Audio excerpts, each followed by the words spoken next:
Assalamualaikum warahmatullahi wabarakatuh. Welcome back to my channel, and in this video we are going to learn about family. Jadi kita akan membahas tentang keluarga, family. Nah, bagaimana keluarga dalam bahasa Inggris, apa istilah-istilahnya, bagaimana cara menghafalkannya, akan kita bahas kupas tuntas. But before doing that, let's pray first. A'udzu billahi minasyaitonir rajim. Bismillahirrahmanirrahim. Raditu billahi rabba wa bil islami dina wa bi Muhammadin nabiyya wa rasula. Rabbi zidni ilma warzuqni fahma waj'alni minas shalihin. Amin ya rabbal alamin. Mulai kita akan menggunakan dua simbol di sini. Ada simbol male, jadi male itu laki-laki atau jenis kelaminnya laki-laki, kalau female itu jenis kelaminnya perempuan. Jadi yang male nanti biru dan yang female adalah pink. Coba diingat-ingat, nanti kita akan menggunakan diagram gambar ini. Oke, langsung saja kita mulai. Apa sih family tree itu, bagaimana kita mengenalinya? Kita langsung saja kita awali. Ini kita ibaratkan me, itu berarti saya. Ibaratkan saya.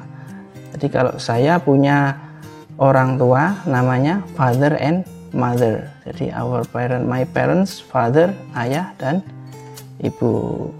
Gampang ini. Terus kalau punya saudara laki-laki namanya brother and perempuan sister. Nah, ketika ayah atau ibu kita punya saudara, kalau saudaranya itu laki-laki, perempuan itu namanya aunt, kalau laki-laki namanya uncle. Jadi paman sama bibi dalam bahasa Indonesia. Oke, kemudian kalau ayah atau ibu saya punya orang tua namanya dalam bahasa Jawa mbah, atau kakek grandfather, and nenek grandmother. Kemudian jika paman atau bibi saya punya anak, itu dinamakan sepupu. Sepupu dalam bahasa Inggris tidak dibedakan antara laki-laki dan perempuan, namanya sama, cousins. Kemudian jika saudara saya, baik itu laki-laki atau perempuan, jika punya anak, sudah menikah, punya anak, namanya keponakan. Keponakan dalam bahasa Inggris, kalau laki-laki namanya nephew, kalau perempuan namanya niece. Nah, ini namanya niece. Oke. Kemudian jika misalkan saya sudah menikah, punya anak, ini berarti namanya kalau laki-laki son, anak laki-laki saya, dan daughter, anak perempuan saya, ini daughter. Kemudian jika anak saya, baik itu laki-laki atau perempuan, jika sudah menikah punya anak, ini berarti cucu saya, namanya apa? Namanya grandson sama granddaughter. Jadi cucu laki-laki grandson, cucu perempuan granddaughter, gitu. Nah, dari diagram ini yang biasa disebut keluarga inti adalah sebenarnya ini saja. Di budaya Inggris sana, di budaya orang Barat, father, mother, dan saudara kita. Jadi inilah yang dinamakan keluarga inti, nuclear family. Dan di luar ini, yang di luar lingkaran ini, ada niece, nephew, daughter, and son. Itu namanya relatives atau extended family. Relatif, dulur, seperti itu. Terus kalau kita lihat untuk menghafalkan, jadi sebenarnya dihafalkan father, mother, sama son, daughter, itu kalau anak laki-laki perempuan. Nah, coba dilihat kalau naik 2 tingkat ke mbah atau ke bawah 2 tingkat cucu, itu tinggal nambahi grand di depan. Jadi grand titik-titik itu menunjukkan hubungan darah 2 tingkat ke bawah atau ke atas. Jadi kalau ayah berarti kan 2 tingkat, berarti tambah grandfather. Ibunya ayah atau ibunya ibu, grandmother. Demikian juga untuk anak ke bawah, kalau 2 tingkat berarti ditambahi grand, cukup ditambahi grand saja. Oke, itu selanjutnya kita bahas hubungan yang lain dalam sebuah relatif keluarga. Biasanya kalau ayah dan ibu kita itu namanya parents. Parents itu dalam bahasa Indonesia orang tua. Kemudian kalau saya sudah menikah, namanya, kalau saya laki-laki berarti istri saya namanya wife. Kalau perempuan berarti namanya kalau perempuan wife, kalau laki-laki husband, suami, ya gitu.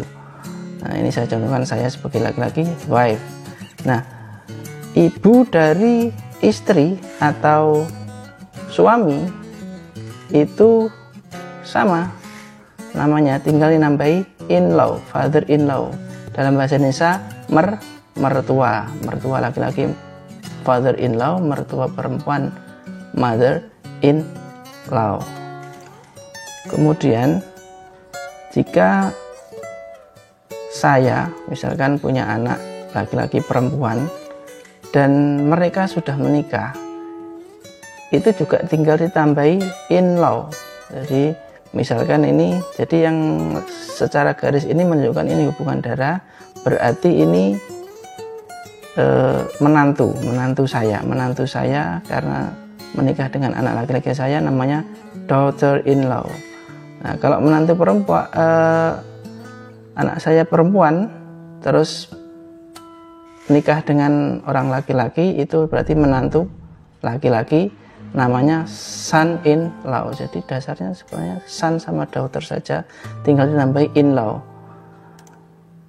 Nah, terus kalau saya punya saudara laki-laki atau perempuan, kalau laki-laki berarti kalau menikah dengan orang lain, orang perempuan, namanya sister-in-law. Kalau saudara saya yang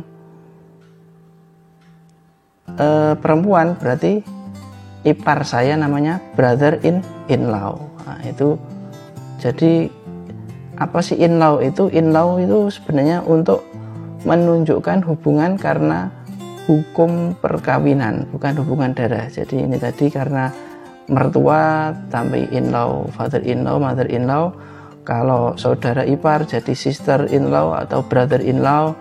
Kalau anak menantu jadi daughter-in-law atau son-in-law, tergantung jenis kelaminnya. Jadi begitu. Terus kemudian ada tambahan lagi, ketika misalkan kita sudah ada yang mungkin meninggal terus menikah lagi, atau bercerai terus menikah lagi, namanya ada anak tiri, ada bapak tiri, itu tinggal ditambahi step di depannya. Kebalikannya kalau in-law di belakang, kalau tiri itu di depan. Jadi misalkan ibu tiri berarti step mother, ayah tiri step father. Kalau anak tiri, misalkan anak tiri laki-laki, step son. Kalau anak tiri perempuan berarti step daughter. Nah, itu saja mungkin pembahasan tentang nuclear family, tentang family. Jadi kita kenal family, ada nuclear family and relatives atau extended family dalam bahasa Inggris. Okay, before ending our session, let's pray, and I hope this material can be useful for you and for us. Jadi semoga berguna, bermanfaat, bisa dipahami dengan mudah. Maka dari itu kita sebelum akhiri kita berdoa. A'udzu billahi minasyaitonir rajim. Bismillahirrahmanirrahim. Allahumma inni istaudi'uka ma 'allamtanihi fardudhu ilayya 'inda hajati wa la tansanihi ya rabbal alamin. Alhamdulillahi rabbil alamin. Assalamualaikum warahmatullahi wabarakatuh.